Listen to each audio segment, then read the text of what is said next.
Hey everybody, this is CJ. Welcome back. As you can see, I'm not really in the normal place I'm sitting that I usually sit because I'm getting ready, man. I'm packing. I'm packing to be on the road for I'm not sure how long yet. They never really told me, but they said bring enough for at least 7 days. And they've got laundry out. They've got laundry mats at the truck stops. So that tells me at least a week, if not more, before I see daylight. You know what I mean? But anyway, they told me to bring certain things and to not bring certain things. So I've got this thing in my lap here, see, because I don't want to move the camera around because that's too hard, but I've got my bag. Now, it's kind of a cross between a duffel bag and a backpack, I guess. But, let me set this on the floor and kind of go through this stuff a little bit. Alright, they gave me a list and stuff, and a lot of it's common sense, but I don't have anything else to do right now, so I'll just figure out make a video of doing this. But they gave me a little list, and some of the stuff just makes sense since I just got out of school. But so what they're going to want me to bring with me is my long form of my DOT physical. But they give you the card that you put in your wallet, but then they also give you the papers. What they call the long form, and they give you a copy of those. So I got to bring that, and so the long form, my DOT physical, of course my social security card, driver's license, and then my my certificate and transcripts from the school. And what I ended up doing, we talked a little bit, and I faxed that stuff. All the paperwork, I just went ahead and faxed it directly to their office, so they'll already have that on file. So anyway, that's just the paperwork part of it. So, and I talked to this gal. She was very helpful, very helpful. So she said, you want to be pretty light. That only makes sense if you've been in a truck. If you have your own truck, that's one thing, but you're going to be riding with a trainer. That's his truck, and he's got it set up for him. And so you're not going to have as much space as you would, when you're on your own. So she told me to bring a bedroll or a sleeping bag, that kind of thing. Check. I've got one of those. It's in the closet, ready to go. Clothes for 7 to 10 days. Well, I'm glad she mentioned that because when I first laid out the clothes, I made enough, like socks and underwear for 2 weeks, And so she said 7 to 10 days. Well, that just cut my luggage in half, So got to make sure you got the socks. Got the underwear. I'm not going to show you those, but that kind of stuff. And so what I did is I just kind of made sure I brought some sweats, maybe a sweatshirt, a couple of heavier shirts, and then just my t-shirts and the shirt that I throw over. Nothing too much. A few pairs of jeans. You can usually go a few days with a pair of jeans. Just use common sense. And then of course a jacket. It's getting to be spring, but especially in different parts of the country have different scenarios. The Rocky Mountain. It's 60 some degrees today here in Denver. But if you go up to the top of the mountains, it's cold. It's downright freezing. They might even have snow conditions. You might have to chain up even this time of year. So make sure you got the right clothes for it. And then you get out to California. People out there will tell you it gets chilly along the ocean at night, and I thought they were nuts the first time I went out there. I go, wow, it's 60-some degrees. I'm used to that. And once you got that ocean breeze coming off of there, I ended up having to go buy a sweatshirt just to wear that evening. I wasn't as tough as I thought I was. So make sure you bring the appropriate clothes. And they also mentioned extra shoes. You got your tennies, and you jump out of the truck and jump into a puddle. Well, you got wet feet. You don't want to.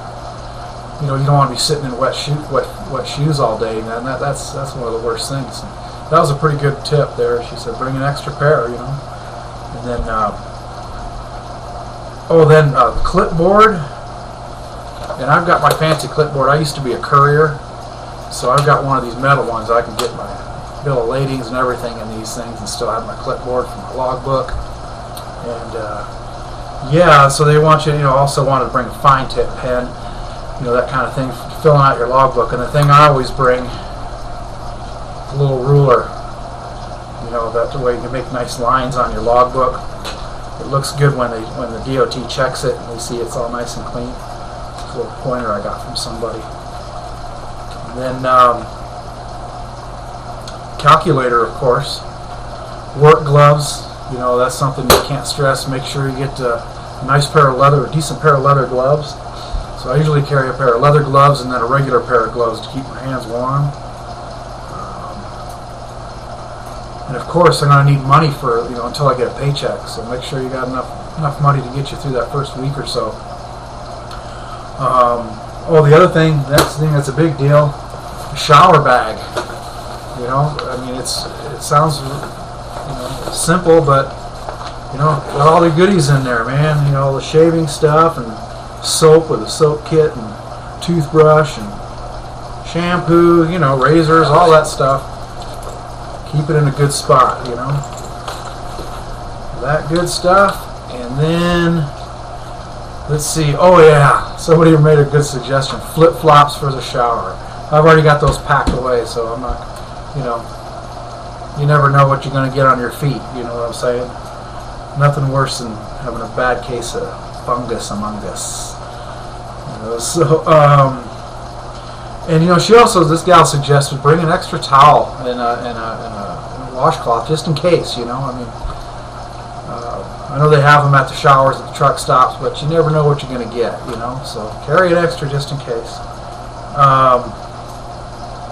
Oh yeah, and all your bags and stuff, don't bring the hard-sided Samsonite luggage. You got, if you've been inside a sleeper, that they've got compartments, but they're kind of tight, so get something that you can smash in there, a duffel bag or a backpack, something like that. You don't want that hard-sided stuff or the stuff with the frames, the metal frames. It might be cloth on the sides, but it's got a metal frame, so you can't really change that shape or smash it down any.